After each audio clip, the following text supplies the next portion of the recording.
It's prayer time on Friday. 1 year after the Paris attacks, the impact here is still being felt.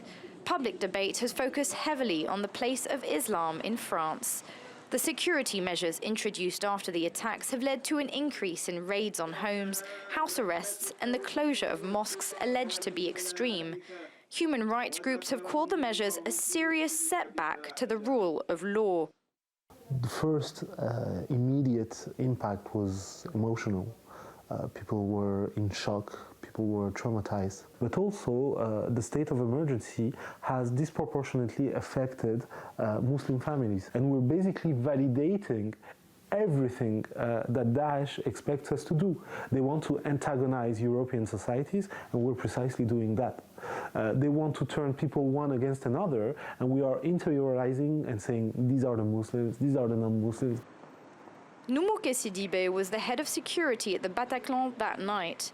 He's a French Muslim whose actions saved many lives.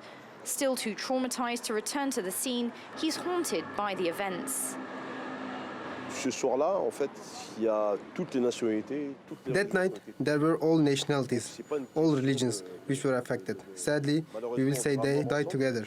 But in fact, people need to realize that you can't accuse one religion, the Muslim religion. Myself, I am Muslim. Most of the security guards that night were also Muslims.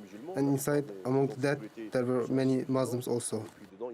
A year ago, this was the site of a bloodbath. And while Noumouké is struggling to rebuild his life, the French are asking serious questions about the meaning of coexistence and how it was that on that night, a group of men raised in Europe went out with the deliberate aim of killing their fellow citizens. But for some right-wing pundits, the events of that night reinforce the sense of an inevitable intercommunal clash. The notion of coexistence was really put under strain that night. It was already not very credible, but since then, there is a climate of suspicion towards virtually all people who are visibly Muslim. These views appear to be becoming increasingly prevalent in a country where the legacy of the attacks has dominated political debates in the run-up to the 2017 presidential elections. But Noumouké remains hopeful that stories like his can help counter the threat of division. Myriam Francois, TRT World, Paris.